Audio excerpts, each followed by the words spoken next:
तुमच्या मनपसंत खरेदीला आता आमच्या संगम कलेक्शनची कपड्यांची जोड. जर तुमचे आवडते कपडे आता फक्त संगम कलेक्शन मधूनच खरेदी होणार, तर त्वरा करा आणि आपल्या सर्वोत्तम खरेदी करा संगम कलेक्शन मधून. तर आता चॉईस तुमची, तर कपडे आमच्या दुकानातून. कि क्या मैं मुजरिम कहलाऊंगा. हा भगत सिंग स्वप्नातला भारत सांगतो बरं का, माझ्या नाही. कि क्या मैं मुजरिम कहलाऊंगा और क्या होगा इल्जाम, अगर हरे रंग से हिंदू लिख दूं भगवे से इस्लाम. म्हणू शकतो ही शांतता भगत सिंगला नको होती.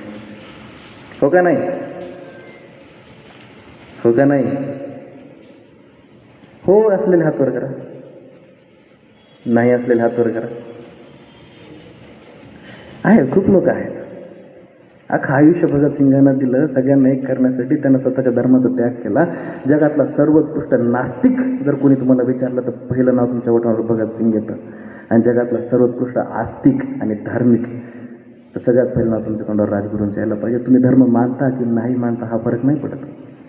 फरक तेव्हा पडतो जेव्हा तुम्ही त्यांचे विचार आणि त्यांच्या भावना समोर ठेवून भारताकडे बघता की नाही, त्यांच्या स्वातंत्र्याकडे बघता की नाही. पूर्ण कविता ऐकल्यानंतर तुम्हाला मी मुभा देतो, चप्पल फेकून मारा, टमाटे फेकून मारा आणि दोन्ही नाही जमलं तर फुलं फेकून मारा. पण पूर्ण कविता सादर करू की नाही याची अनुमती पण तुमच्याकडून पाहिजे. करू शकतो? कि क्या मैं मुजरिम कहलाऊंगा, क्या होगा इल्जाम, अगर हरे रंग से हिंदू लिख दूं भगवे से इस्लाम, या कह दूं मैं के सभी एक है. म्हणू शकतो का? 5 मिनिट माझ्या म्हणल्यानं काय होईल? या कह दूं मैं के सभी एक है, अवतार एंजल नबी एक है, शहर पहर और शाम एक है, जहर शहद और जाम एक है, सूरज चंदा रात एक है, बादल और बरसात एक है, पानी एक है, हवा एक है, बीमार पड़ो तो दवा है. समझदार है ना? तो खून सभी का अलग है शायद. बरोबर आहे की नाही? हो का नाही? नाना पाटेकर खोटं बोलायचं ना. हा हिंदूचा खून, हा मुसलमानाचा खून नाही. मी सिद्ध करतो आता. खून सभी का अलग है शायद, बूंद बूंद में फर्क है शायद, गरम किसी का ठंडा, किसी का उम्दा, किसी का गंदा, किसी का महंगा, किसी का सस्ता, किसी का रेशम, किसी का खस्ता. ये अलग है तो अलग रंग दो, ये रंग एक है ऐसे कैसे. खून बहे तो बुरी बात है ना, खून बहे तो जंग नेक है ऐसे कैसे. या मैं कह दूं कि वो है ही नहीं. 2 मिनिटासाठी म्हणू शकतो का देवच नाही आहे? तर माझ्या म्हणल्याने त्याला काय फरक पडायला नाही. तो आहे की नाही. या मैं कह दूं कि वो है ही नहीं, ना था या होगा भी नहीं, तो ना ही मजहबी जंग होगी, ना उनकी वजह कोई रंग होगी. हाँ होगी बहस पर हालातों पर, सब गौर करेंगे बस बातों पर, फिर क्या क्या होगा नहीं पता, पर यकीनन एक उमंग होगी, हर सरहद प्यासी मर जाएगी और माएँ बेटों के संग होंगी. या होगी बर्बाद नस्ल, सब चोर खूनी लुटेरे होंगे, डर ही खत्म हो जाएगा तो सभी एक से चेहरे होंगे. तो मैं कह दूं कि वो है वहां पर, तुमचा जो कोणता देव असेल.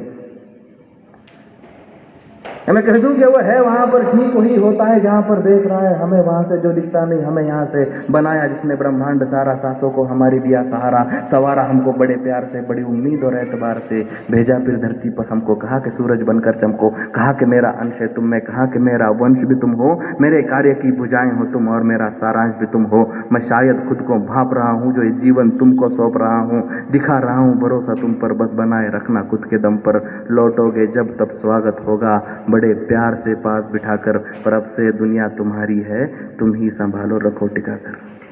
तर देव असेल तर काय म्हणला असता? असं काहीतरी म्हणला असता. हे मी म्हणत नाहीये, हे तुमचे धर्मग्रंथ म्हणतायत.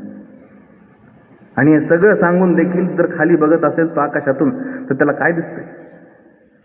देखता होगा नीचे अब तो आंखों में आग भर देखता होगा, नेत्र पीड़ा से फटते होंगे जब भी झांक कर देखता होगा, भरोसा ही तोड़ा है उसका कि वो शायद ये सोता होगा, हम यहां से उसको रुलाते रह गए वो वहां बैठ कर रोता होगा. कभी लगता है कि आ नीचे आजा भाई रे, उसी को नीचे बुला ले, आ नीचे आजा भाई रे, आ दुनिया को हाथ लगा, यहाँ सड़ रही है जिंदा लाशें, तू आ और इनको आग लगा. पर क्या तू सच में है वहां पर, और है तो तेरा धर्म बता. पर क्या तू सच में है वहां पर, और है तो तेरा धर्म बता. बहस छिड़ी है नीचे आजा और बता कौन सा धर्म बड़ा. कोणत्या देवानं सांगितलंय का तुम्ही हिंदू आहे आणि मी मुसलमान आहे? हे आपण ठरवलं. आणि हे भगतसिंगला 23व्या वर्षी समजलं होतं. त्यांना समजलं होतं की माणुसकी एकमेव धर्म आणि हा जन्म हा शेवटचा जन्म. त्यामुळे भगतसिंग झाले. मतभेद मतमतांतर असू शकतात. एक आस्तिक एका नास्तिकासाठी त्याच्यासोबत कॉम्पिटिशन लावतो, त्याच्यासोबत खेळतो. राजगुरू आणि भगतसिंगामध्ये चुरस असायची की पहिली गोळी कोण खाणार आणि पहिल्यांदा कोण गोळी मारणार आणि फासावर गेल्यानंतर पहिले जीव कोण सोडणार. राजगुरूंचं शेवटपर्यंत स्वप्न हे होतं की भगतच्या अगोदर मला मरायचं. एका आस्तिकाचं स्वप्न होतं की एका नास्तिकाच्या अगोदर मला मरायचं. ह्याला म्हणतात मैत्री, ह्याला म्हणतात समजूतदारपणा, ह्याला म्हणतात स्वतःचे तो जागेवर ठेवून देखील जगाकडे पाहण्याची एक दृष्टिकोन. पण हे सगळं तेव्हाच शक्य जेव्हा आपण विचार करू. नाही तर आपल्याकडे ते चालूच आहे ना की चुनाव आया है चलो दारू के ठेले बंद करो, अरे ब्लैक में खरीदेंगे पर शोर थोड़ा कम करो. हैं? अरे भैया जी वो उस बुढ़े के पास मिलती है शायद, एक लाठी है एक चश्मा है उसकी यहाँ चलती है शायद, देखा है कहीं पर याद बिल्कुल ना आ रहा, चिढ़ा तो नहीं रहा तो साला क्यों मुस्कुरा रहा है ना. अरे भैया जी चलो छोड़ो, निकालो पैसे, देखो दारू मिलती है क्या, देख 2000 की पत्ती उसकी कली खिलती है क्या. अरे ये तो वही है नोटों पे जो हंसता है, रईस है शायद तभी पैसों से गहरा वास्ता है, पैसों पे तस्वीर है फिर भी कितना अजीब है ये आदमी, एक सफेद कपड़े में लपेटा है खुद को, ये बात नहीं लाजमी, कोई बता उसको तेरी तस्वीर हर एक नोटों पे है, ना सोना है ना चांदी है तो क्यों मुस्कुराहट ओठों पे.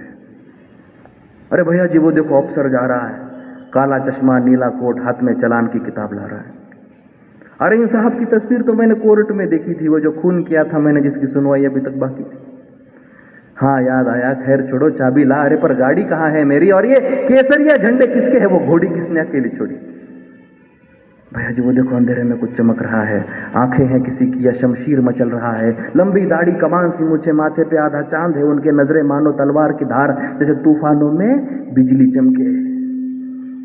भैया जी डर लग रहा है. अरे डर मत, हो सकता है किसी. खेड तालुक्यातील गेल्या 4 पिढ्यांहून अधिक चालत आलेली सर्वात जुनी पेढी, विश्वासीच परंपरा, सोने चांदी हिरे मोती दागिने नवग्रह खडे मिळण्याचे एकमेव ठिकाण, वापगावकर लक्ष्मी ज्वेलर्स. प्रोप्रा परेश माऊलीशेठ वापगावकर, बाजारपेठ पेशी शेजारी, राजगुरुनगर. 9 8 5091 9999.